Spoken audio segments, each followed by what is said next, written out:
Hi, good morning for me. Good afternoon for you. Good afternoon from the East Coast. It From the is. East Coast, you're looking chic. I love your backdrop. Did you get a new photo back there? Is that new? No. It's not new, but I don't think I've ever put it on camera before. You've never debuted it before. Love No. that for us. Oh, how do you feel almost ending your first year of law school? Like what does it feel like? A blur? What's the takeaway? It does feel like a blur. I can't believe it's almost May. And Crazy. I think that it helps make sense of the timeline in Legally Blonde because that movie really flew by too. That's what I kind of wanted to know that. Like, do you feel like you're Elle Woods right now? I mean, honestly, she got to do a lot more than I did in my first year. So She really had to sink her teeth she into got to the do a industry. criminal trial. So I didn't do that yet, but I do understand you know, the appeal of law school now. Oh, so you're in. Yeah, You're like I'm in. a year down and you're like, I'm fine. I love this. Yeah, I mean, Or it's it's you don't school. love it, but It's like going to school. ugh, I could never go back to school. As I'm literally in a screenwriting class right now. Right, as you're literally paying to take audit a class As I'm literally at the back in local school. Los Angeles University, Kula. UC Kula, I'm calling it Kula. Yeah, Every time I go to Google my UCLA like extension, yeah, I type Kula. Your brain just like morphs it on the Right. keyboard. yeah. I don't know, like what else can we check in on? How are you? It's been 2 weeks. It's been 2 weeks, and let me think. Well, I'm just. Let me think. I really think that we needed 2 weeks break to really think about what was the next appropriate Lindsay Lohan vehicle. And then it came to me. think you're right. It came to me in a fever dream. And I just You texted really you. did out of nowhere. Out of like kind of out nowhere. of the blue. Out just of go, nowhere. I texted you, Georgia Rule? Question mark. Georgia Rule? And I was like, yeah. One, because I've never seen it. Me neither, and I've been dying to. Dying to truly. get my eyes on this. And number Yes. two, the cast. I mean, Jane Fonda, obviously, Lindsay Lohan, Lynette from Desperate Housewives. I mean, Oh yeah, didn't know her at all, but you didn't know. excellent job. Oh yeah, I love Felicity Huffman. I mean, she did the crime and That's she her paid the name. time. I do know this about her. Yeah, that she went to jail. Yeah, but The name Felicity, even in general, to me feels unhinged. I don't know why. Maybe it's because of that connotation for me. sure. That like mind connection. Yeah. Well, I think that I mean Felicity Huffman, especially on Desperate Housewives, she really was acting circles around the other girls at times. So it was nice to see her sink her teeth into a meatier role. Oh, this was meaty for I mean, all Lynette the women had a lot of involved. ups and downs, but this Mm-hmm. movie had a lot. I mean, it had a lot of drunk acting. That was her role. Yes. Almost Okay, too Georgia much, I would Rule. say. Too much drunk acting. Yeah, I it was know exhausting. that you feel the same way as me, though. I was engaged. I've never been so engaged. It's been months. I would say that the first hour of this movie flew by. Flew by. I was riveted because I really didn't know what was going to happen in each scene. Same. Oh, yeah. Yeah. So you did text me yesterday What did I say? when you started and you went, wow. I wasn't expecting this. Well, I just think of, when I think of Georgia Rule, what I think about is the poster where they have those Yeah, and three it's happy. happy little bobbleheads of the three of them, little caricatures almost. Yes. And, yes. you know, you think it's going to be one of those movies where almost like New in Town, where somebody has to go somewhere new and they just hate it there. And they're so different and they're so frustrating. But then you start to learn Three that, hey, generations of women that hate where they are. hate where they are. But in hey, life. maybe there is something to this small town. Yep. Something like that. Yep. That was my assumption too. And the poster's all sunny. It's like It's really all sunny. sunny. Like I thought, yeah, right? Like obviously, you know, Lindsay Lot of Lohan's sun. going to be angsty. Felicity Huffman's going to be serious, kind of like a Debbie Downer. And then maybe Grandma's kind of wild and like, That's what I was hoping for. right? was It hoping for wasn't. that. It wasn't that. It wasn't that movie. I would say it was something very different. Not even close. To Minute that by movie. minute, I would say it was very changed. different. Yeah. What did you text me? You were like, this is shocking. Well, it is shocking because I didn't know where the plot was going, and I think I will say this is about the heavier themes of the movie. This movie's insane. It is I have insane. no idea what this is. Very confusing where the plot went. Well, I will say this. I think that the movie was a little bit ahead of its time in terms of its plot. Way ahead. Yes. Way ahead of its time. And I think that they were really trying to do something like something valuable. So I can appreciate the story that they were trying to tell. I felt like it was so all over the place that when we did start to take shape of where we were going, it was like, okay, wow, this is this kind of movie. There was no fun and games. No. This is not a fun and games movie, and it's like very evident, I would say, from even the first moments of the movie. Yeah. You almost don't even realize you've been dropped into the movie. Yeah, the first scene, I was so confused. It just starts. I thought that I had seen. I thought that I had accidentally started the movie halfway through. Me too. I was like, did we skip ahead? I was like, this must be the ending scene, right? Like when they do that, when they Tarantino it. And then it's like 2 months earlier, blah, blah, blah. Yes, but it wasn't. Yes. It was just the first scene of the movie. It was, I think because of our podcast, Star Vehicle, we've been watching Star Vehicles. I'm never expecting to see that in a movie that we've chosen. It happens often. Because one thing that this movie, when they drop you in like that. This movie didn't do, which I can appreciate why they didn't do it, but actually I would have really liked it, is that they didn't really give us a lot of background information. So I was like, and they really just kind of hinted at the characters' backstories, but we really didn't have a flashback or a montage to help us like really understand who these characters were. I know, because just like, okay, so 2 weeks ago we had Freaky Friday, and there was just that opening title sequence with Jamie Lee Curtis in the photos. Everything. Yeah, it tells everything we needed to know. Right. They did kind of spit it out. They spewed it in a ton of exposition, and Lindsay's just talking at people. I'm from California. Oh yeah, and we'll get to her line readings later on. But the line readings in this were the best I've ever heard in my whole life. Okay. Not hyperbole. I'm not kidding. She frustrated me, but we'll get to it. But so when she's Little Long Island. Island. But the title itself made me laugh because I love this. This was very much like a style of the time. You know, like Hogan Knows Best. Remember that Hulk Hogan show? Kind of like Run's house. And he ends everything with like, God is love, Rev Run. Right. It's like his lessons, his life lessons. It made me think of Vanderpump Rules to martial law even. Yes. It's like the world according to fill in the blank. Right.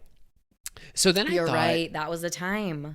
And of course, going into it, I didn't know that Jane Fonda's character was named Georgia. So I only assumed that the movie would take place in Georgia. Same.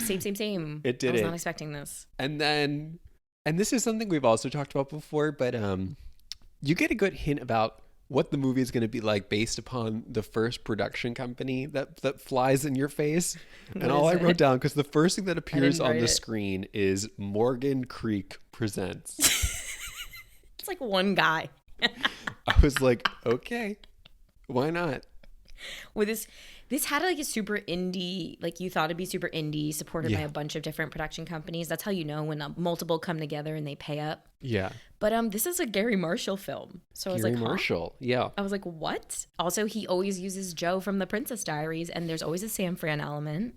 Sure. And I don't know. Gary Marshall Acting Company. Gary Marshall Acting Company, because also, why was Laurie Metcalf in the movie, and why was she only 5 seconds? For 5 fucking seconds. Inexplicably in the movie. And she had literally 2 lines. Nothing to do. It was so bizarre. Shocking. I thought it wasn't her. I was like, that's someone in a wig that looks like her. Yeah, that's why part of me really felt like, I don't know, maybe the script was either being constantly rewritten or the script was not rewritten at all. And it was just the first draft, because it felt, some scenes felt like they were really well developed. And then some scenes felt like they were produced that morning.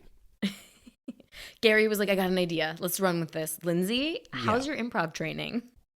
Right. So She's really good at it. The movie opens. Drops you in to a mother-daughter fight. Right. A la Lady Bird, maybe. Similar to Lady Bird, they're in a car, I guess, and they're fighting. You guess.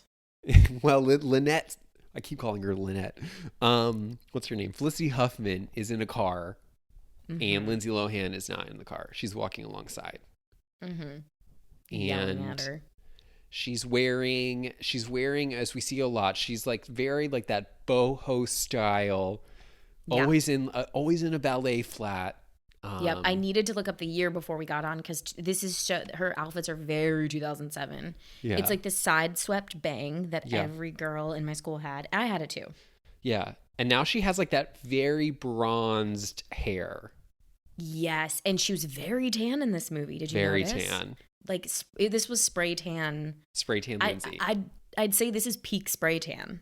2007, maybe 2008, but. Right. And I think especially coming off of Freaky Friday, you really think to yourself, okay, that's a different skin tone. It was very almost Ariana Grande of her. So they're fighting, I guess, because as we come to find out, she's going to be dropped off at her grandmother's house for the summer, and she doesn't want to be there. Of course not. Of course not. I just remember like the fight, not knowing if I'd skipped ahead accidentally, and so speaking of line readings, there's like her behaviors in this. Yeah. She chucks a Coke can into the wilderness with such wild abandon, it took my breath away. And I need to give Lindsay Lohan all the credit in the world for this performance because it's great for me. Okay. For me, I can't wait for you to shit on it. This is tough to report, but I found Lindsay's performance incredibly distracting. I loved it. I felt like she was really phoning it in. And I felt like yikes. It was hard for me to I wrote down, especially in this first scene, I said, she is reading the words on the page. And I'm obsessed with that. Oh, that's tough to hear for me. It was, I mean, you compare it with the fun and like sense of life that she had in Freaky Friday. And I found she's pushing a little. She's pushing, but also remember there was all that drama behind the scenes with her on this movie where was this like her like peak drunk Lindsay? Yeah, this is where she was staying out late. She wasn't showing up to set on time. It shows in her body. Yeah. Okay, pause. If you're working with Jane Fonda, don't you fucking dare. Well, I think she had to give her a talking to, remember? That's embarrassing. She had to give her a talking to off camera and say, get your you-know-what together. Get your fucking shit together. Yeah. It's weird. It's like I'm giving Lindsay a lot of passes. I can admit that. Like I'm giving her passes because I just think that at the time she's like a teen queen and she's not known for this type of work. And I've seen others go do it, namely Hilary Duff, and it just doesn't track at all. Like you can't even fathom a world where they're this character. And at least Lindsay Lohan, I think at the time might have been this person a little. I think it was a good opportunity for her. All that I just wish that she had committed a little bit, because I think as the movie goes on, I think she does commit to it more and more, as you can see. But I think especially in the beginning, I found it a little lackluster. Yeah, that's fair. And also, I think that if the genre of this film, let's say, were comedy, I think I'd be so floored by all that dramatic acting. And then because I think the genre of this film is drama, it's kind of just like, oh, she might be sticking out a little as like not a dramatic actress. Well, it's like real crazy is actually reads boring. So it's like it's there's a difference, I think, between acting crazy and just being crazy. So okay, well, I think she learns as the movie goes on. So, but I would say right now, not her best. And I think part of the problem too is because Felicity Huffman is doing a really good job. Like I bought her performance. Yeah, all the history behind it. Yeah. I mean, I'm just going, this is Lindsay from Long Island. Like her voice is super long. Well, that's what I'm saying. I think it is Lindsay from Long Island. And that's Felicity Huffman playing a lady from San Francisco. So yeah, with a daughter who's 17. Right. So I'm giving her all the passes in the world. But yes, the opener. And I'm saying it was a tough scene. But anyway, so we find out Lynette, I have to call whatever. I can't call her whatever you want. I don't even remember her mom's name. I think her name's Lily. You know what? I'm over it. Her name's Lily.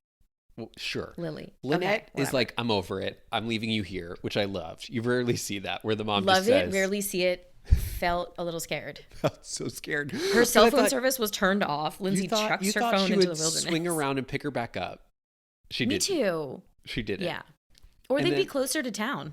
They were like in the mountains. Well, as we find out, she's 20 miles from town later on. But she had to walk the whole way. And then in the next scene, and this is where I still thought, okay, maybe this is the end of the movie, because she's dead and she's lying under a sign that says "Welcome to Idaho." And from an objective point of view, she is deceased. Yeah, it's shocking. That's when the local hottie pulls up. Harlan pulls up in the truck and proceeds to check her for a pulse, but puts his hand in between her tits. Weird. So weird.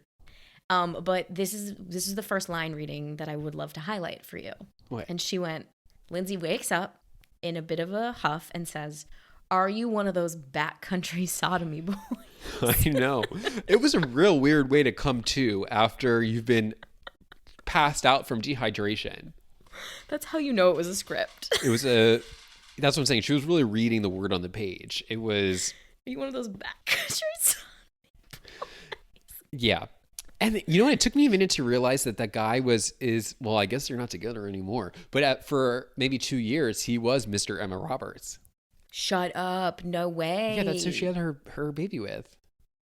Are you kidding me? Yeah, they have a baby. That's him? Yeah, they're not together anymore. They broke up. When they first reveal him, I think he's supposed to be like the movie hottie. And I was like, he's not that hot. He's like not cute. He got better looking as the movie progressed.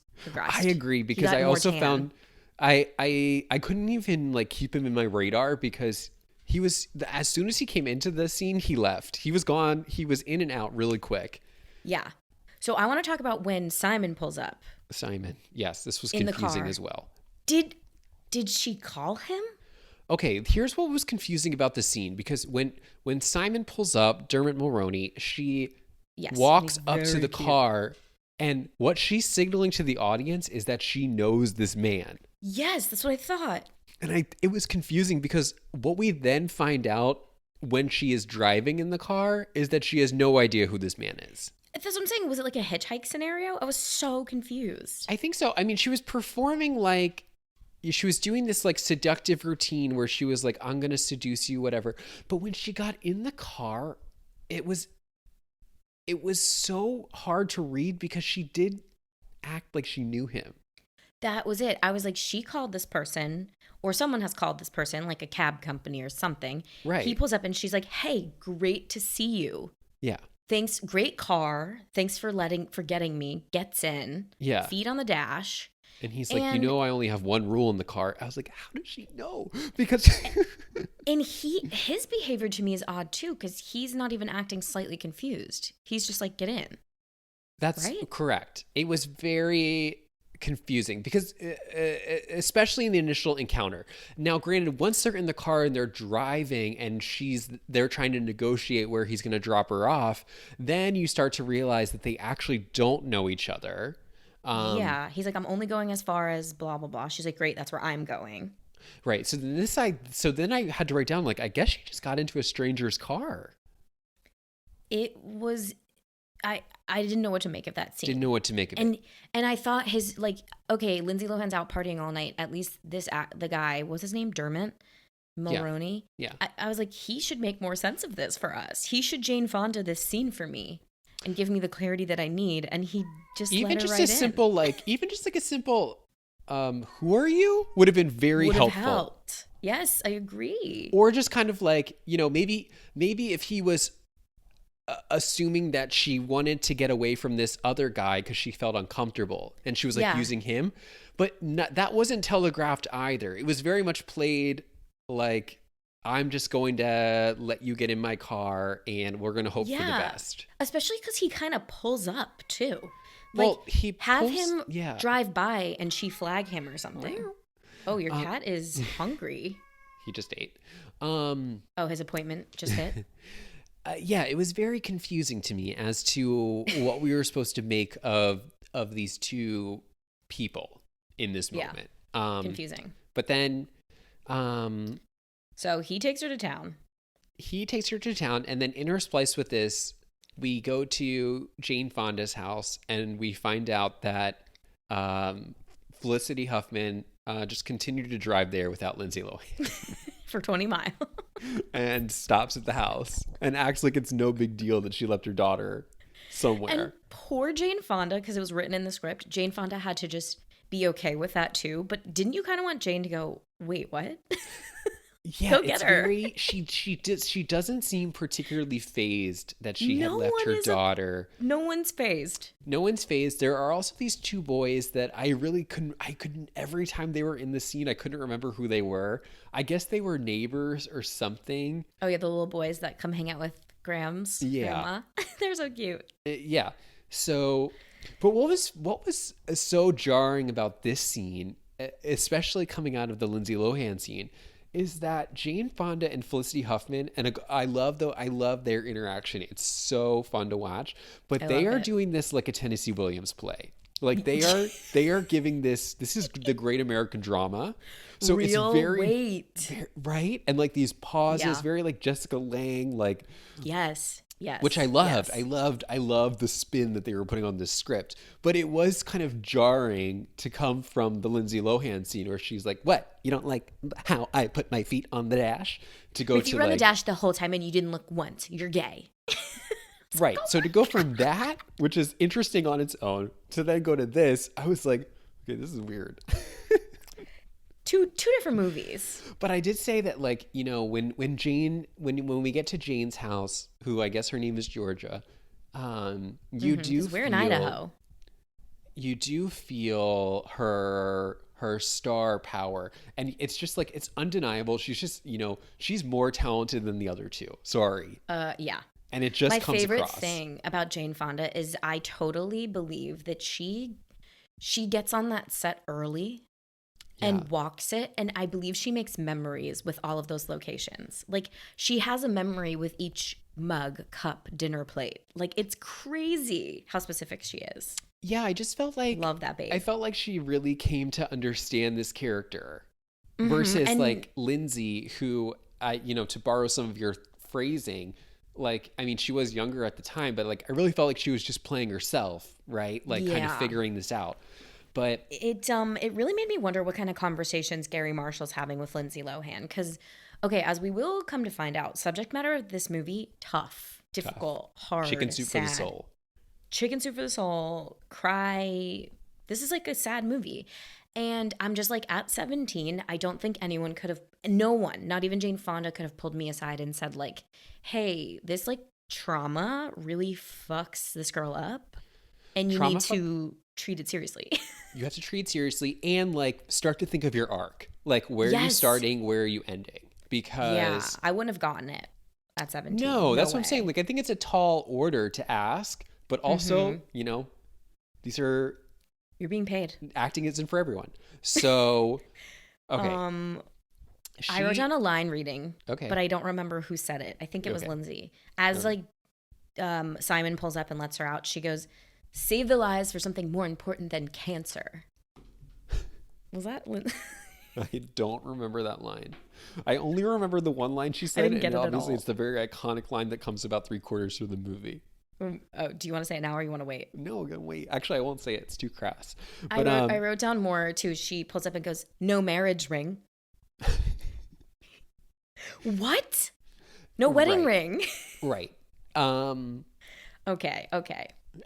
Well, I think also, and like, okay, I've been tough on Lindsay, but I think also what we need to acknowledge is that the arc that they're trying to map on her, the abuse to her now acting out timeline, I do feel, unfortunately for her, that the way that they paint her is a bit reductive, right? Like she was abused, so now she's acting out, and that's it. So she is acting within the limits of like their understanding of what somebody would act like. So she doesn't really have kind of the nuance to explore. And I bet the only note that she got was, all you need to do right now is just act out. Yeah. And that's it. I can see those. That's how those conversations went. But when she did arrive and she announces that it's been 20 miles, I did think to myself, oh my God, could you even get there? in the day? That time? No. I'm thinking, I was about to 15 minutes a mile. Slam on the space bar, pause that movie, which is available on Hulu. It is. Go to Hulu. my Google and be like, 20 miles walking. How long would it take me to walk 20 miles? But oh my God. But she got a ride. In ballet flats, no less. Ow. Ouch. I remember 2007. It was not fun. Not fun. And you're all like, every time you would see girls wearing them, it was always like their feet were just like jammed into them, like crushed at the front. And they're always filthy. So ugly. They're always so filthy. Ballet flats, disgusting. The sole of the shoe, non-existent. Yeah. Worn. You can see a little toe crack. It was so ugly. So ugly. But I did like, as soon as Lindsay gets there, again, Jane Fonda not really bothered that she had to walk 20 miles. Maybe she's like severely dehydrated. She's literally like, you missed dinner. Dinner's at 6. Try again in the morning. Georgie Rule. And that's when I went, oh shit. Well, that's when I said, oh, I like this house, because I love rules. I love rules. And also, eating at 6 isn't that crazy. Like, it's not, but like there should be leftovers on the stove. Well, she said there's apples. She said there are some apples if you're really hungry. That was so triggering. You don't know how triggering that was for me. I used to go, Mom, I'm hungry. And she used to go have an apple. And I would say, I don't want one. And she would go, then I guess you're not hungry. Well, that's just your opinion. So I did. It was strange, because when Lindsay comes in, again, she's walked 20 miles, and they don't give these two ladies a lot to play with. They really only say, you missed dinner, and that's it. Yeah, it's just like, you're just getting the sense that grandma's not going to budge. My rules. Right. And I guess the only thing that we've learned so far is that when Felicity Huffman goes to the house before, she basically says, coming here reminds me of all the rules you had and how strict you were, blah, blah, blah. So I guess in this moment, we're supposed to not like grandma. Yeah. And Felicity Huffman's like, go fuck yourself. And she leaves. And I think I know where you're going, which is, this makes me like grandma more. Obviously. This is the same problem I had with Freaky Friday. I said, this seems like a pretty good house to me. I did write that down. I said, wow, Lindsay really likes movies where there's a lot of rules. Yeah, I agree. Yeah, so there's not much to do that night, besides just go to bed. It's just like, this is a woman who's retired. And another way to say this is, I don't have the energy to make you another dinner. I already made dinner. So, sure, yeah. So I didn't really feel too bad about it, but it was a nice little showdown. It was like maybe in that moment I'm going, this is star against star, which I kind of love.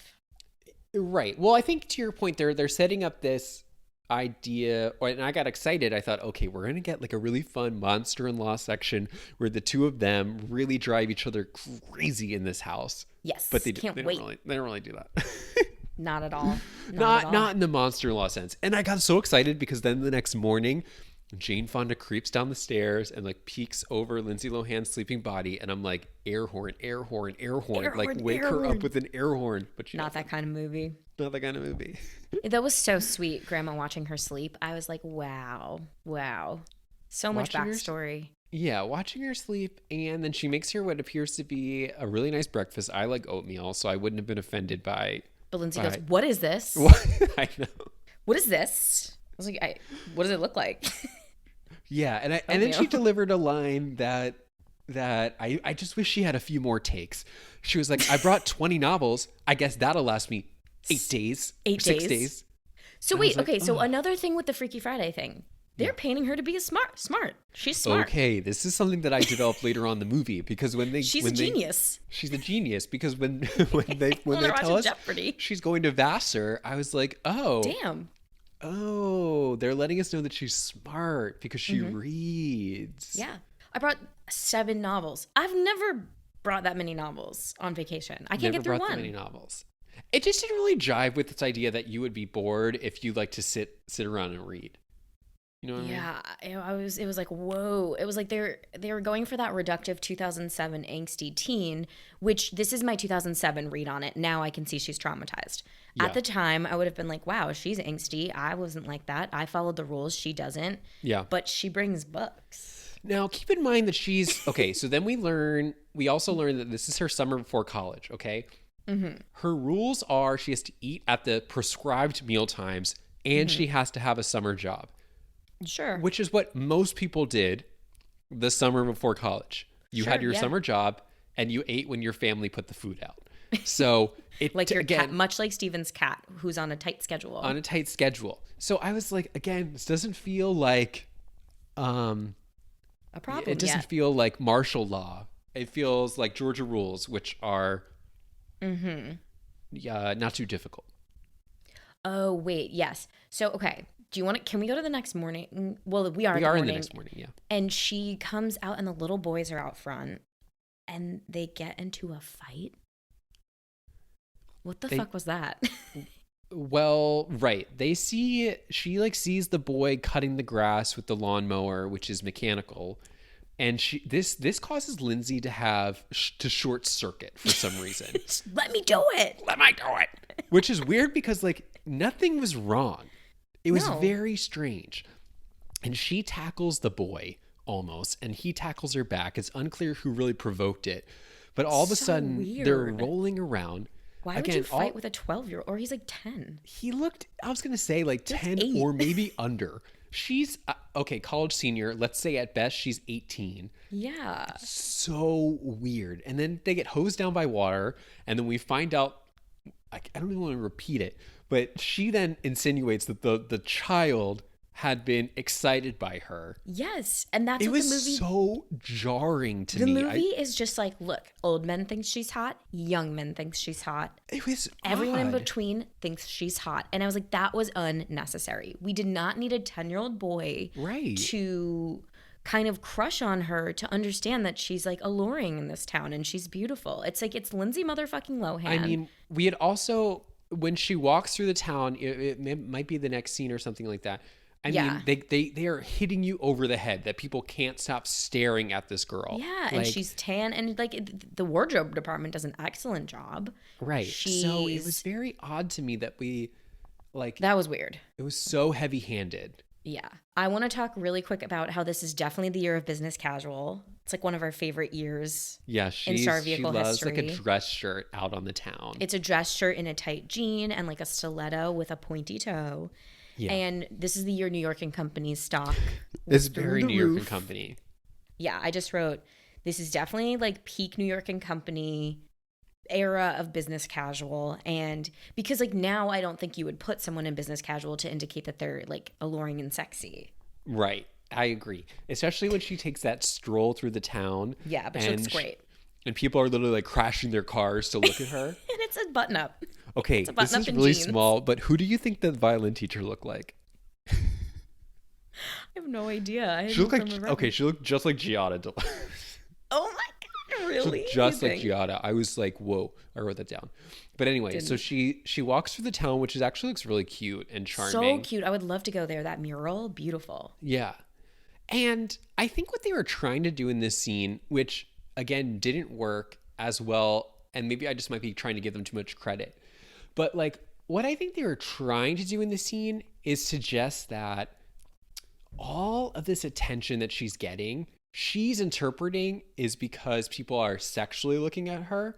But I think a lot of these people were just looking at her as friendly neighbors saying hello, because we get men that look at her. We also get just the violin teacher, and we get couples that wave to her on the street. I think that they were trying to show us that she sees the world one way, but everyone doesn't see her the way that she thinks she's being viewed. Yeah, I just don't think it was effective because we just got that scene with the little boy and it was so gross. I just wish I saw this in 2007 and then could report a change in me, because this is I told you, this is a dark, dark movie. This is the world through a trauma lens. Trauma, as Jamie Lee Curtis would say. Who would say it? Trauma. Jamie Lee Curtis. Yes. Yeah, she's traumatized, and so she sees everything as everyone wants to have sex with me. Yeah. And it's really sad and super dark, and you're right. Everyone is looking at her because she's different. She's like a flamingo, in the town, not a pigeon. And it's just, and then she is just I'm sexy, and everyone only wants one thing from me. Yeah. And it's sad. Yeah. But she has trauma. to go to, unfortunately, she has to go to work because she's going to work for. Oh, this is crazy. The town veterinarian who happens to be the same man who picked her up. Who happens to also be a medical doctor. Unlicensed regular doctor. Also a regular doctor. Shocking. But, yeah, she finds out she's going to be his front desk person for the summer, which sounds like a really nice job, actually. Sounds easy. It sounds not that so many people easy. in town. There's actually a lot of animals in town. Whoa. A lot of animals in town, that's right. And we also get another scene of her flirting with Mr. Emma Roberts. He's like, she makes a comment about he has a horse or something like that. And oh yeah. She's like, when you ride me, you don't need to brush your feet afterwards. Yes. I was shocked. When I heard that line, Gasped. I said, "Oh my, OMG, what is this movie rated? Like, what is this movie rated?" I know. I'm just so like puritanical too, like or naive or whatever. I'm just like, Lindsay, girl, right, babe. Right. But now I see. If you're hypersexualized from a young age, you're gonna act out like this. This is real. Well, I think that that's one reaction to it, right? Like one reaction to potential trauma is that you act out like this. But I think that's part of the problem with the movie a little bit, is that they sort of paint it like this is the only way to respond. Well, it was her way. I think they were trying, but I think it was one story. We have to look at it as one girl's story with childhood abuse. But I did sort of make me laugh because the only character trait that we really at this point know about Lindsay Lohan is that she reads, and Mr. Emma Roberts falls in love with her during the movie, and like the only character attribute that we know about Emma Roberts is that she likes to read too. She has that book company. So I'm like, oh my God, he fell in love with the idea of Emma Roberts here through Lindsay Lohan. I love that seed. Isn't that weird? That's awesome. I'm down. Yeah, that's how it works. That's exactly how it works. It's how it gets planted. Yeah. So anyway, then she goes back home, and then I got so excited in the scene because Laurie Metcalf is there. I did a double take. I said, "Is that Laurie Metcalf or is that a lady in a wig?" Because you wouldn't know because she doesn't really talk. Barely, not at all. She's given almost nothing to do. But what do we love about Laurie? Riddled with backstory. You know how Laurie feels about the character immediately by her look. Yeah. And so she's the veterinarian's sister. Okay, she's the veterinarian's sister. She provides that backstory for us. Lindsay Lohan, just kind of opens the door and says, "So is your brother queer?" And she goes, "No, nope. Dead wife and kid, dead wife and kid." I can only attest that I think Laurie did this as a favor to Gary Marshall. That's my read. Had to have been. Yeah, this is a favor. Unfortunately, I mean, there's just there was no there. She doesn't come back at all she does come back in another scene, but she doesn't actually say anything, I don't think. So her character is inconsequential, except to let us know that the veterinarian is a widower, and which is information that Jane Fonda could have given us. So. She's there to deliver information and for Lindsay to be rude, I guess, in front of somebody new. Right. Yeah, she's indiscriminate with her rudeness. Mm-hmm. And then I do know Lindsay gets soap in her mouth at this point, but I forget what she did or said. Oh, was the Lord's name in vain? She uses the Lord's name in vain again after she was warned about it in the morning. Mm-hmm. I get negative YouTube comments that people say they're never going to watch my channel again because I say, Jesus Christ. Well, now you know why. I'm like, well, if you're coming to my channel for a rated R movie, maybe don't. Sorry, guys. When we found out that the wife was dead and so was the child, I did write down. I have honestly no idea where this is going because now we're in the world of death. This movie was hard to track. Because, not to brag, told you I'm in a screenwriting class. Yeah, you really should have some sort of ladder or some sort of track by now of like where we're going. Yeah. Well, I once heard someone describe it as setting a table. And once you put down a plate with some pattern on it, all the other plates have to match. Otherwise, the table's not going to be good. So I'm like, now that we have this plate down with dead wife and kid, I'm like, okay, we're not going to get fun and games because now we're in too deep. Yeah. It was a little sad. I was like, oh, damn it. Yeah. But I'd argue we knew sooner that the movie wasn't going to be fun again. We should have known sooner. We should have known sooner. We're just like, you always like to say we're like a dog on a leash or like a yeah, but we had just horse seen and a carrot. When she was walking through the town, though, there was like the mean girls who were holding the banner advertising the July 4th parade. And I thought, oh, that's going to be fun. Yeah. But that didn't really pan out. I was like, I can't wait to get to the parade. Yeah, I can't wait to get to the parade. We don't get to the parade. There's no parade. And then after this, I forget why they go on the boat, but she goes fishing with Harlan. She goes fishing with Harlan. I forget what the reason was as to why they go fishing. I think she just like wants a boy toy. Yeah. To like manipulate. Or that's the read they're giving. They're like, what's the opposite of a womanizer? Yeah. Okay, this is 2007, so I can say it like this. The town is like, slut. You're a slut. Yeah, I mean, people do call her that on the street. They do. So. They like shout it at her.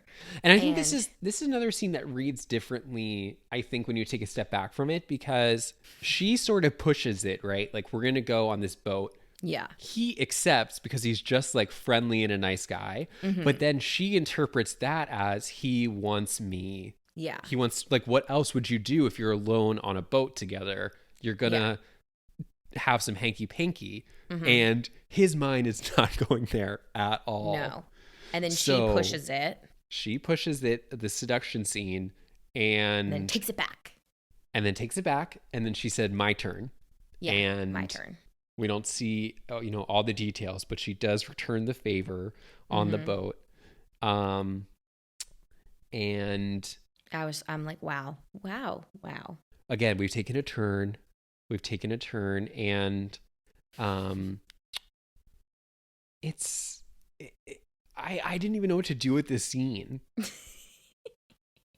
I just, in a lot of ways, still feel like a teen when I watch Lindsay Lohan. And I just like the way I looked up to her and the way I was obsessed with her. I would have seen this and been like, girl.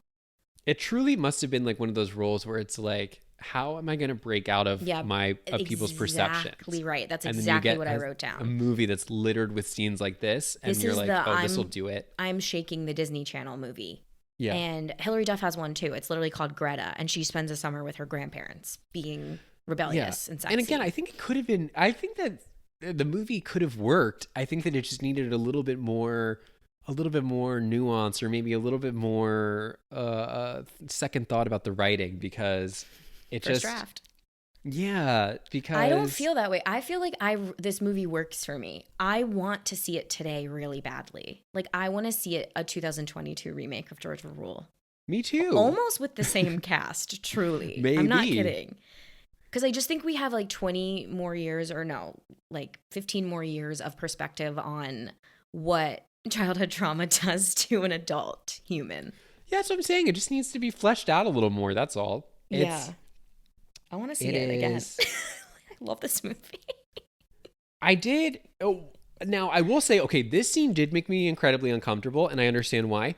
Yeah, I did appreciate the next scene because, number one, Jane Fonda had like the best hair ever in this scene. I love blue collar Jane Fonda, by the way. It was so good. Because she's like coastal elite, usually. Yeah. Or what's the Nancy Meyers thing? Yeah, coastal elite. But it was very reminiscent of like one of my favorite Jane Fonda movies of all time, which is On Golden Pond. She looked exactly like her character in that, and it's I need to write so that down. good. Never seen. It's so good. She does it with her real life father, and they like repaired their relationship on screen. It's like the best movie ever. Real life therapy. I'm dead. Cool. Yeah, she bought the rights to the movie so that she could role play like the father-daughter relationship with her father, and then he won the Academy Award. So anyway, I'm shook. It's so good. So anyway, Jane Fonda has great hair, very distracting. But I did really like the next scene because I finally felt like we got a little bit more to bite on, or Lindsay Lohan a little bit more to bite on, when she then blames him for like what happened on the boat. And like, she was like, she blamed him for like allowing her to like return the favor, and she like basically put all of it on to him. And I was like, okay, now we're going somewhere, because it's like we're finally starting to see that the way that she's interpreting all these events might not match up with perhaps other people's intent or how other people were behaving. That's so interesting, because maybe this is like internalized sexism or something, but I just was like, oh, she's manipulating every scenario to be in favor, and she knows exactly what she's doing. That's what Felicity Huffman would say. Which, that's super interesting, because that culturally, and especially in 2007, that would have been the read. Which is like, she's a manipulative bitch. I think you're right, because I think that's also what the movie wants you to think in this moment, because we still don't really know about the abuse subplot. Yeah, it's not. There's no way for you to know that. So I think you're right in the sense that they're you watch painting this scene, a manipulative little shit. Right. You're like, okay, you were the one who wanted it, so, alleged, using the language of the movie. But I do think that then after you finish the movie, I think it makes a scene like this more interesting for the first time, because you're like, okay, something is not matching up here. Like, if that's genuinely how you feel, then we have a misalignment. And I thought that was interesting. I think that that's like a very forward read on it, like a very modern 2022, like, every situation to her is going to look like that. They wanted it. I'm just giving them what they wanted. Yeah. And then I love it. I did like that she or the Mr. Emma Roberts is like, listen, I have to tell my girlfriend now, because she'll have to know we're gonna go do our mission trip. I guess we should say that he's Mormon, right? Yeah. He's Mormon, and very bad to accept a favor like that on the boat as a Mormon. Right. Lindsay's like, listen, let's just minimize it. Let's just say we kissed, and we'll just tell her, and that's that on that. So they go to the church, and again, they go to her, this girl, campus. The girlfriend, went to the Stacey Hinkhouse School of Acting. Oh yes, she's giving like the who is that girl? Yeah, kind of reactions, which I really liked, and love her. The girlfriend comes over. Lindsay only admits to the kissing. The kiss. And I did it. She's like, I kissed him. Yeah, very true. Yeah. And then the boyfriend says, just kidding. No. This is what really happened. She did more. But this scene did make me laugh, because he goes, we didn't even kiss. We didn't even kiss. That's what he says at the end. It was really funny. As if that makes it better. So that funny. scene I did like. I mean, it was a little bit goofy, only in the sense that we had just come off of what felt like a really formative scene, and now we're back into like a little bit of a goof. I did think this was a slight bit of comic relief, because she's so ready to lie for him, and he goes, she gave me a blowjob. But we didn't kiss. And Lindsay's like, what the fuck, man? We just had a She's plan. like, and I guess this does go in the column of like, so for her character, I was trying to help you, and now you just like screwed me over again. Yes. So it was funny. And then I think it's in this scene. Yeah, I think it's in this scene we find out that she is not only going to college in the fall, she's going to Vassar. Yeah, but didn't send the paperwork in for dorming. Right. So she has nowhere to live.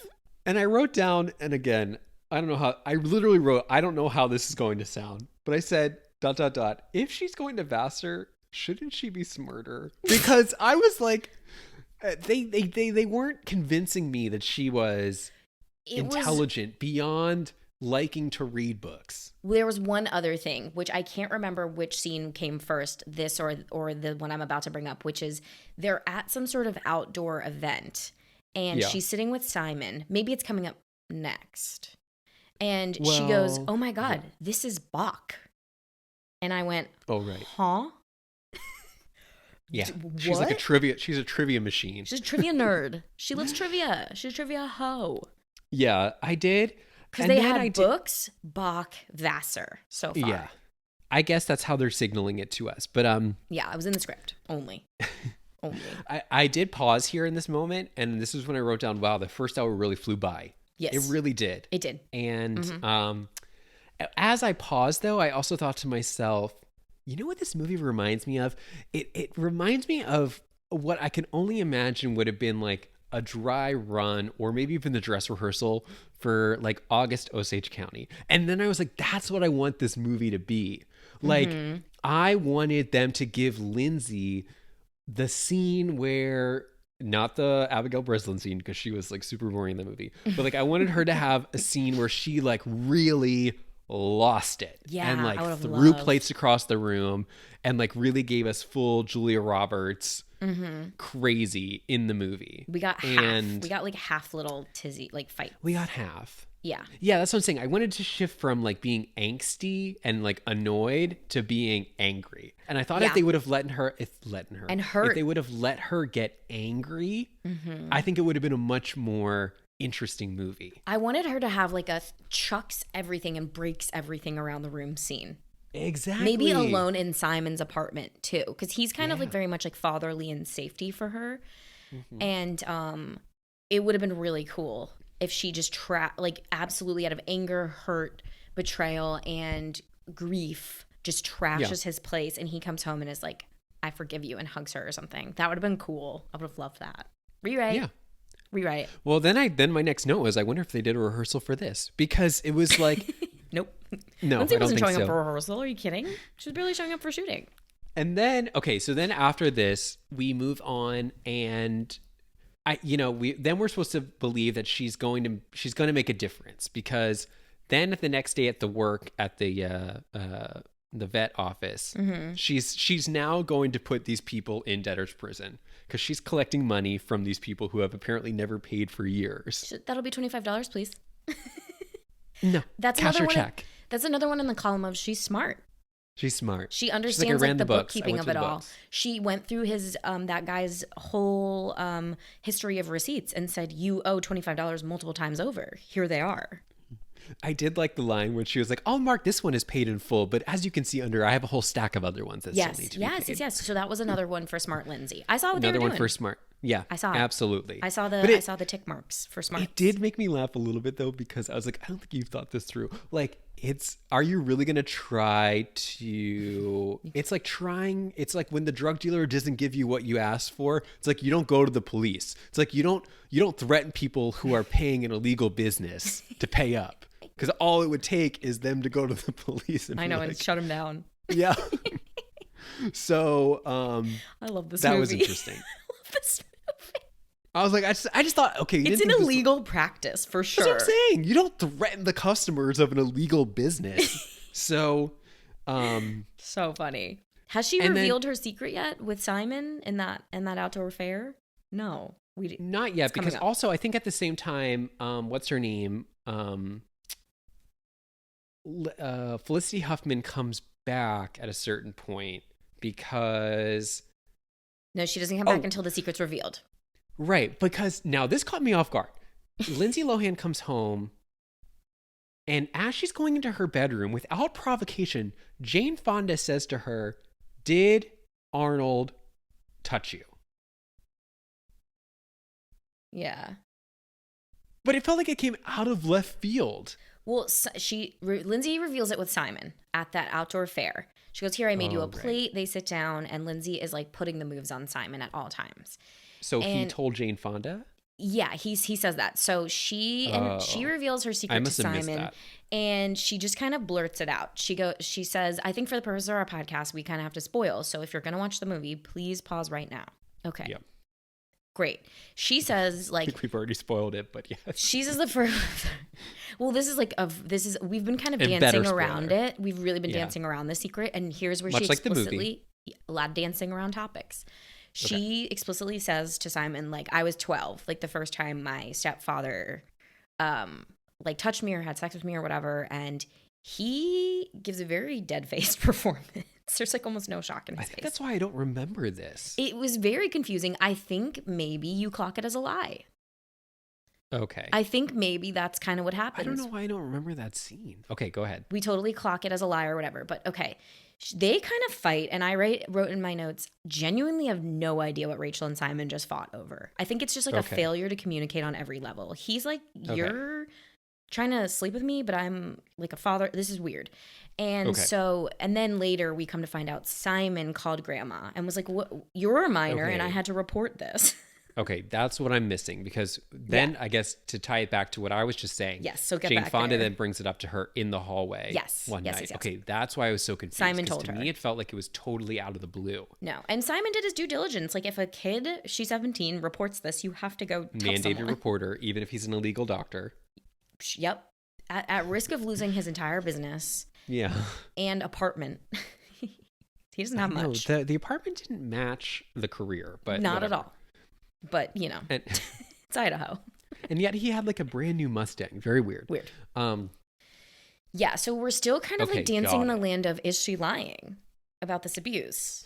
But to me, all her behavior came full circle. And I went, oh, this makes sense. For sure. I think when Jane Fonda point blank also asks her like that, like I think we are supposed to be like, oh, it for sure happened. And she says like, don't lie to me because I'm part of you and I'll know.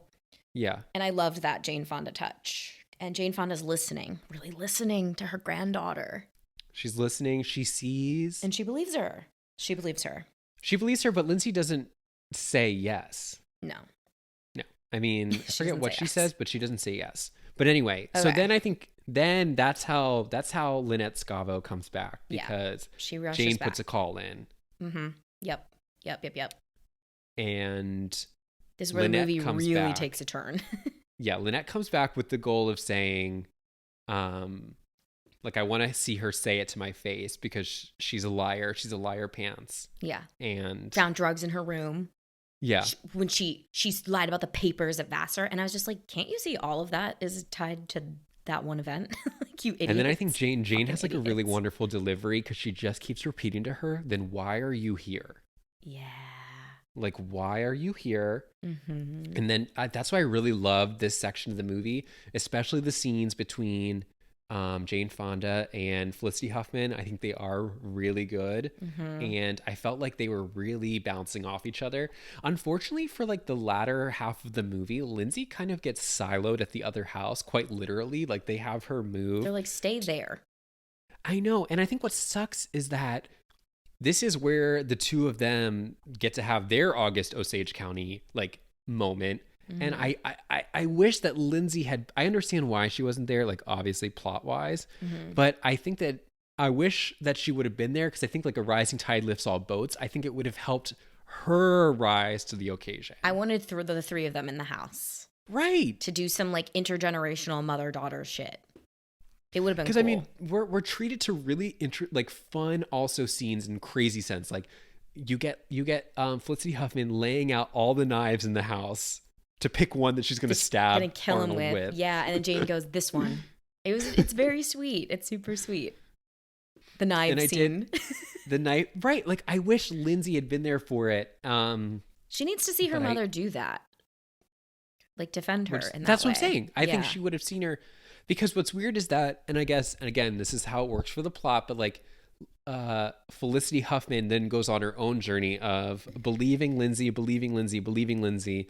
And then once Lindsay finally sees her and sees how painful it is for her to deal with this, then Lindsay tells her that she was just lying. She was lying about that. So I understand the arc of it. I just think that it was a missed opportunity to not have the three leads together in the same house together. I just wanted a little bit more heavy-handedness from the movie, maybe a little dramatic irony, if you will, of Lindsay is telling the truth. Grandma believes her. It's mom who's and there's no doubt in the audience at this point either. For me, it was just like Lindsay's character has to take back the lie one too many times for me. The truth. Lindsay has to take back the truth one too many times, to the point where I'm like, did this happen or did it not? Did it happen? I agree in this, and it makes you feel also, crazy. I think it happened one too many times, like you said. Yeah, just once, one too many. By the end of the movie, I was kind of like, this is like when I walked out of Inception, and I was like, okay, where did we end? Like, it was like we had flip flopped so many times, and I knew in my heart of hearts that it was true. I knew it was true, but from based a on plot her behavior. perspective, I couldn't remember where we were in terms of knowing or believing or not believing. I think I wanted one scene of Jane Fonda to go like, "This is your daughter." We have she's telling the truth, and we have no other way of reading this. Like this is a cry for help. And that's why I think it really would have been alleviated if we just had all the girls in the same house. Yes. Put them in the Georgia Rule house. Georgia rules. Mm-hmm. But okay, I don't know where to go next because the rest of my notes are very like. Well, I think that we sort of jumped forward a little bit, but so while they're separated, two things are happening. Number one, Felicity Huffman is really struggling to deal with this information. So she does a lot of work as drunk acting. I mean, she's drunk in every scene. Drunk acting. I felt okay about it, but I know you're like your rubric for grading drunk acting is higher than mine. I love to see it. It was exhausting. It's hard to watch someone unravel like that. And I really thought that one of my favorite scenes in the movie was when Jane Fonda realizes that Felicity Huffman is not going to be able to deal with this. And she says to her, I will go and buy you alcohol. Yeah. And I thought that was like the best scene in the movie because she knew that it was the worst thing for her daughter, but she also knew that I have to do this for her. If she didn't do it, like something else could happen. Yeah, I loved that. And it was really sweet. And then slightly comedic when she's running out of the store clenching all the bottles and they're clinking together. It was very clinking cute. together. She doesn't want to be seen carrying like booze. Yeah. They're like, you're having a party, Georgia? Very fun. So fun. And then, so that's happening and the two of them are sort of healing, but, also still dealing with their issues. Mm-hmm. And then at the vet house, Lindsay Lohan, oh my God, this scene was so wonderful. Simon, they're watching Jeopardy. They're like playing house. It's kind of weird. Playing house. She's like cozying up to Simon. And again, she doesn't get the reaction she's looking for because Simon not pushes her away. He basically just gets up and walks away. Yeah. When he realizes that she's not just trying to like lean on him for comfort. Yeah. It's a little bit of I guess they're going for she's healing by being with a man who isn't trying to have sex with her.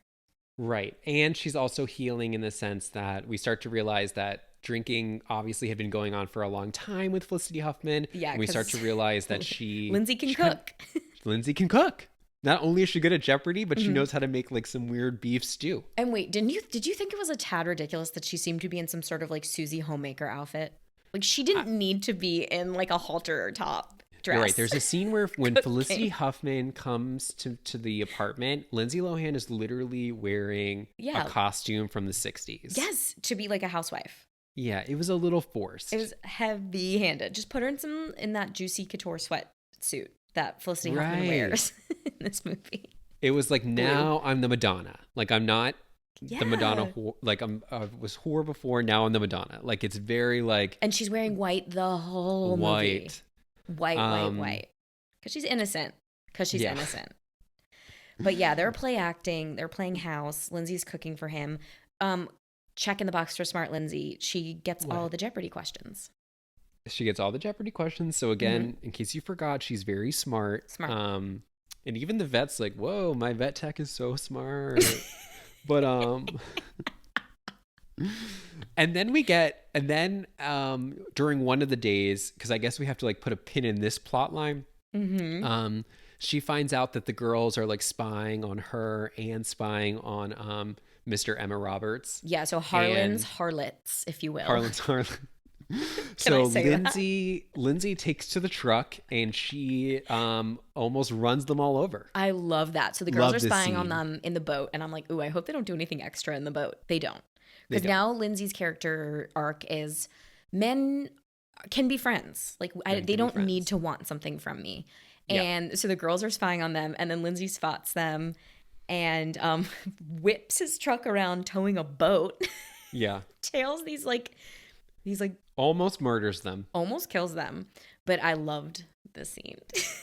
This was the first genuinely comedic line delivery from the movie because she gets out of the car and she like kind of like gives herself a and she just goes, oh, hey, I just drove over here to tell you. I loved it. It was so funny, her delivery of that line. Like that was the first line where I was like, okay, she's having fun. Yeah. Like, hey girl, just wanted to tell you that if I ever see you around me or Harlan again. Yeah. And she kind of like gives them like the like a tame answer, right? And then the girl goes back at her, and then she goes, actually, just kidding. I'm going to fuck all your boyfriends. Yeah. If you don't leave them alone.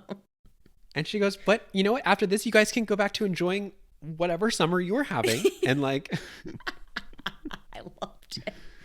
It was good because I guess we needed to wrap the plot up, and it does. And like we literally never see those girls again. Yeah. So it was like, okay, that's done. Now we have to get back to the main girls. Story. And at this point, Arnold shows up. Yeah. So stepdad is like there to clear his name because Felicity Huffman has now asked for a divorce. And worth mentioning, there's another weirdo scene where Felicity Huffman is drunk the next morning and she's naked outside. Like her robe falls off. So strange. Then her bra falls off and the little boys are there watching again. Oh my God. It was very uncomfortable. Weird. These little boys do not need to be there. It was just so odd. It was so strange. Mom is coming undone, and I understand that. She's drunk. That was what the scene was communicating. I just don't know why we needed all of that. We didn't need the little boys there yet again to witness this. Like, we didn't need to they're going to need therapy. It felt like we were sexualizing the little boys at this point, saying like this is their little trauma now. Hated that. Or even worse, that like they want this. That they want to see that. Yeah, right. It was very strange. They're doing angles on the older blonde boy who's like looking. And then the little one gives her a robe. It's just very weird. But okay, so Arnold shows up because Felicity Huffman has now asked for a divorce. Yeah. Because of what he's done. And he's like there to clear his name. And, you know, the movie has to do this. Like, he has to come begging. Initially, she sort of rebuffs him, but then this is what triggers her to go to Lindsay Lohan's apartment and see what's up with her. And I guess when she had come over, she needed to like vom as soon as she came in the door. So I guess we're supposed to believe that she was drinking still. Yeah, sure. Mm-hmm. Lindsay's like, let me get you some water. And motherly. She finds out, this is where Lindsay starts to see that even she'd rather lie and let her mom be happy than but muddy read for me as an audience member. I'm just like, I just remember thinking, please don't let this actually be a lie, because this really is going to take the wind out of a lot of like victim stories. If it was a lie the whole time, this is a bad movie. It would be incredibly incredibly problematic. That's what I thought, and I kept going, please, please, please don't let this be an actual lie. So when she does kind of take it back and say it didn't happen, a part of me sinks. I'm like, really? Right. She does say that, and this scene was really sad to watch because then, you know, Felicity Huffman seems content with it, but then you still think though, like, she must know that she's now lying again to you. But it's enough for her because she's still like drinking and she's not really in the right frame of mind with it. And and it's really healthy. She's like, I will forgive you for this in a way. Right. And then I think it triggers something that we get later in the movie where she does write Lindsay Lohan a letter on the thought that she was lying, and she forgives her for all of her behavior, blah, blah, blah. Yes. And then at the same time, while like Felicity Huffman's away, Jane Fonda gets to have her like meet up with Arnold, and she delivers when she calls him a criminal. I love, and she raises her voice for criminal. It sent a shiver down my spine. Yes, like that. The way she says the line, she's talking, whisper acting, and then she screams the word criminal when she talks to him. It was the best line delivery in the movie. And she goes out with that wooden bat at the car. To like smash up his Ferrari. Amazing. And she's not phoning that in. She like winds up and he grabs it in the nick of time, because I believe Jane Fonda would have crushed the car. She probably told him, listen, if you don't stop, you better commit to your part, otherwise this Ferrari's being smashed. That's exactly what I saw. I was like, if he reacted a second later, the wooden bat is through the roof of this car. So, it was nice. Yeah. So we find out, and again, they're like also reminding us again that like he has a lot of money and he has this car, and that I guess also one thing we sort of forgot to mention is that a consequence of Felicity getting a divorce is that she's going to be broke. And she's going to lose everything. She's going to lose everything. He has all the power over her. So part of the reason why Lindsay, I guess, wants to make nice with him is that she doesn't want her mom to be broke. Yeah, and then this was a weird scene because she goes to his hotel room, her stepdad's hotel room, and negotiates with him. She goes to the hotel room. She's sitting on the bed, and she's like, listen, she basically wants to negotiate a $10 million payout for her mom. Yeah. She's like, I took back the air quotes lie, which was not a lie. Mm-hmm. And she's like, in payment, I want a check for 10 mil and something else, a car or something. Well, what she says to him is like, listen, my mom still wants to be in a marriage with you, and like that will continue. But if she divorces you, or if you divorce her, you need to give her what I guess is half of his money, which would be 10 million. Yeah. She's like, you better be worth 20, like you said. And then she's like, and just to make sure that we're good, I have a tape. Shocking. Now, this I think is a lie. But I do wonder if she has the tape. But I think it was a lie. She describes it kind of in detail. She's like, remember the guy you passed me off on? Yeah, she describes a very clear moment in time. Yeah. But that might hold up in court, so I really actually do hope she has the tape. Oh, I mean, like, I think what they're doing with this scene here is that the only person who knows for sure that she's not lying this whole time is him. Yeah. So for Jane Fonda and for Felicity Huffman, they have to figure out what's going on, blah, blah, blah. But he's been the only character. Layer of trust. Right. He's the only character that knows that she's been correct the whole time. So when she lays down this threat, like, finally, he has to believe her. Yeah. And I have my closure too. Finally, I'm like, okay, it happened. Yeah. Phew. It happened. And so Felicity, she leaves. Yeah. And everything appears to be good in the sense that Carrie Elwes and Felicity Huffman are just going to leave. That was Carrie Elwes? I knew I recognized him. Yeah. Weird. I should have. Now you know why Jigsaw picked him for Saw 1. See, for me, he's Loverboy from Princess Bride, so it's weird for me. Yeah, different reference points. We had him in Castle for Christmas. We did. He's so mean. Welcome back, Carrie. So we go back to Jane Fonda's house, and Felicity's like, Felicity I'm gonna leave Huffman, with him. What'd you say? Felicity's like, I'm gonna leave with him. And they get in, not the Ferrari, they get in her Mercedes. So obviously something is up already. Mm-hmm. And they start driving, and I forget if Felicity Huffman asks him or if he just voluntarily provides this information. Yeah, she goes to him. She's like, you're just going to leave your Ferrari like parked in Idaho? Right. That's weird. And he's like, no, I'm going to leave it with Lindsay Lohan. She deserves it. Yeah. And in that moment, she knows. Mom knows for sure. And this was... I liked that. It was so... Like, this whole fight scene, again, it was very intense, but it really was like Felicity Huffman was giving us a real performance. This worked for me. 150%. She was so good in this scene. Mm-hmm. Her, it washes over screaming. her. Yeah. Like color sinking from leaving your face, heart sinking. Yeah. Why would he leave his car? Yeah. You know, we talked about earlier, like real crazy reads boring. I think it's really hard to be able to raise your voice in a way that like works on camera. She's a really good like yeller. Mm-hmm. You're having me. I'm going to go back and look at that scene again. Because I think there's a difference between just like shouting and like movie yelling. Mm-hmm. She's very good at movie yelling. Yeah, because you got to keep it quiet. There's a mic inches from your face. That's what I'm saying. Like you can't actually just scream. It's got to be super supported as well. Right. So she gets out like, let me out of the car. Yeah, so good. So good. It's like, it was so good, her line delivery. Yeah. And he tosses her out. Yeah. Just like Lindsay in the beginning. See ya. See ya. And by the way, this is definitely not what Idaho looks like. It's way too hilly. Yeah, this isn't Idaho, is it? There's mountains everywhere. No, I had to look it up after. It was filmed in Southern California.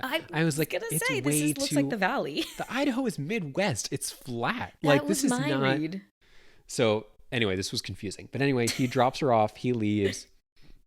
And then I don't know why they shot it like this, but they when they come to pick Felicity Huffman up, they filmed it like it was Jurassic Park. They were like holding on to that pickup truck, and Lindsay was like scouting ahead with like She's binoculars. in the back with the dog. Yeah, it was so funny the way they were doing it. Where is she? Yeah. And then it was such a small moment. It's probably not even funny, but for me, it made me like my heart skip a beat. So they see her on the road. Her bags are astrew. She's clearly been like thrown out of the car. They drive right by her at first. And then I was like, oh my God, like what's happening? And then they just pull over into like a rest stop area up front. Yeah. But it was just like very Georgia Rule that they would look for the appropriate place to park the car before they go and get. It's Harlan's truck. He pulls over wherever he wants. Come on.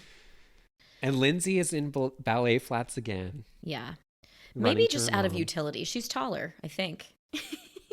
Yeah, but also like it was the look of the day. Yeah. Oh my God. It would have been strange if she was in something else. She's in the side swept bang. She's got the hair. At one point when she tries to seduce Simon, which we skipped, but it's fine. She's in pigtails. It's just weird. Right. Child. So uncomfortable. They connect, which is wonderful, and then we're ended with a little bit of light comedy where Harlan says, after I get back from my mission trip in 2 years, I'm going to marry her. Sure, Harlan. Okay. Sure, Harlan. Sure, buddy. She's got a lot of therapy to do. It's Jane Fonda's line. Sure, Harlan. So he plays a good lover boy. I love it. He does. It was a cute way to end. Very cute. The three women are like all together. Lindsay's like finally believed. She's going to have a lot of work to do when they get back to San Fran.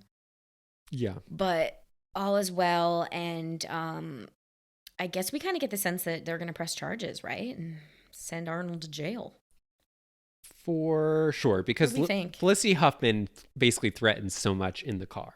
Yeah. You're going to go to jail. Yeah. You're going to jail. Which, thank God. Thank God it wasn't a lie. Thank God.